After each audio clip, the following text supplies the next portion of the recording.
एक अध्यापक होने के नाते अक्सर विद्यार्थियों की एक समस्या सुनता हूँ कि सर ओवर थिंकिंग को अवॉइड कैसे करें। फिर बाद में मैंने जब देखा तो मेरे कलीग्स के साथ भी ये प्रॉब्लम है, दोस्तों के साथ भी ये प्रॉब्लम है, हम में से अधिकांश लोगों के साथ प्रॉब्लम है और किसी-किसी में तो ये बहुत ज़्यादा खतरनाक स्तर की है। तो सबसे पहले ये है कि अगर मान लीजिए कि बार-बार एक ही विचार आपके दिमाग में कौंध रहा है, आ रहा है, तो इसका मतलब ये है कि आप ओवर थिंकिंग के जाल में फँस गए हैं। एक ही बात को बार-बार सोचना, बिना किसी समाधान के सोचना, एक स्तर तक तो ठीक है।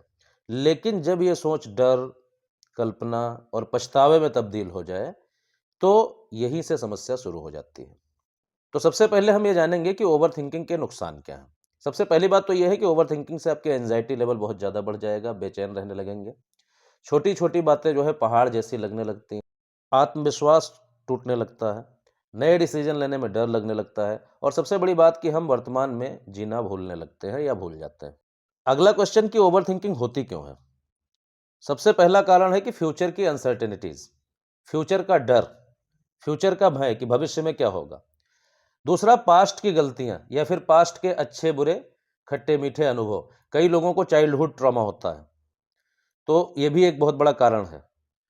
एक बहुत बड़ा रोग, लोग क्या कहेंगे, ये बहुत बड़ी प्रॉब्लम है। अनदर थिंग, परफेक्शन की चाह कि सब कुछ परफेक्ट हो जाए, जो कि होता नहीं है और हो भी नहीं सकता। धीरे धीरे ही चीज़ें सुधरती हैं।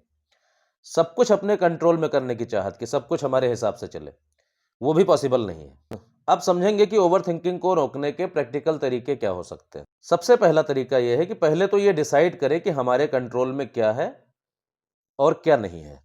सारी बातें किसी इंसान के कंट्रोल में नहीं हो सकती है। कुछ चीज़ें हमारे नियंत्रण में होती हैं और कुछ चीज़ें नहीं होती हैं। तो जो चीज़ें हमारे नियंत्रण में नहीं हैं, उसके बारे में सोचना कम कर दें और धीरे-धीरे खत्म कर दें।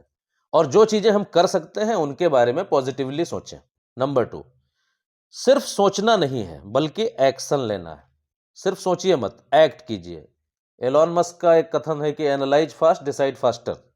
एनालिसिस जल्दी-जल्दी कीजिए और निर्णय उससे भी जल्दी लीजिए। तीसरी चीज, दिमाग को प्रेजेंट में लाइए। किसी भी डिसीजन को लेकर टाइम फिक्स कीजिए।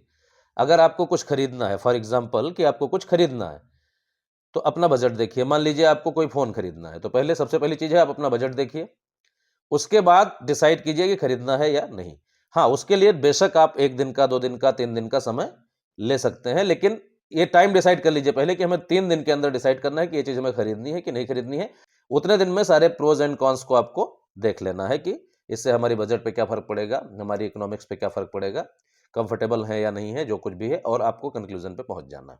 चौथी बात, सब परफेक्ट नहीं होता। गलतियाँ हमेशा सीखने के लिए होती हैं, ना कि खुद को पनिशमेंट देने के लिए। कोई गलती हो गई तो उसके लिए हमें अपने आप को पनिश नहीं करना है, गलती से सीखना है और आगे बढ़ जाना है, गिल्ट नहीं पालना है। पाँचवां और सबसे इफ़ेक्टिव तरीका है, मन की बात को दबाइए मत।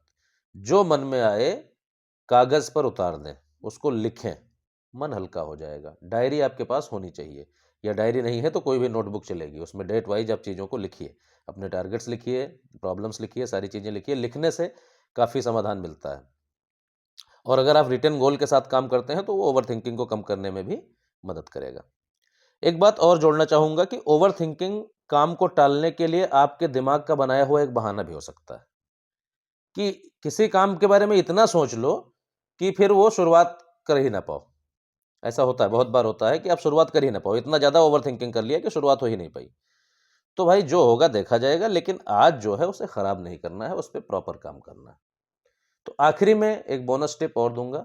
अगर कोई विचार ज़्यादा परेशान कर रहा है तो दिमाग को कन्विंस कीजिए, समझाइए उसके बारे में कि ऐसा है भाई, इसके बारे में सोचूंगा लेकिन शाम को 5 बजे के बाद सोचूंगा। तब तक तो काफ़ी कुछ अपने आप सॉर्ट आउट हो जाएगा। हो सकता है वो विचार आपको आए ही ना 5 बजे के बाद। तो इस तरह से जो ओवरथिंकिंग की समस्या है वो तत्काल के लिए टल जाएगी, और अगर वो ज़्यादा इंपॉर्टेंट नहीं होगी तो हो सकता है कि जो टाइम आपने डिसाइड किया उस टाइम वो विचार आए ही ना। तो भाई सेल्फ ट्रस्ट बढ़ाइए, थिंकिंग के लिए टाइम स्लॉट फिक्स कीजिए और चलते जाइए और ज़रूरत पड़ने पे चीज़ों को लिखिए। तो इस विषय पे आपके विचार क्या हैं वो ज़रूर व्यक्त कीजिए, और पहली बार देख रहे हैं तो सब्सक्राइब ज़रूर कीजिए। धन्यवाद। आपका दिन शुभ हो।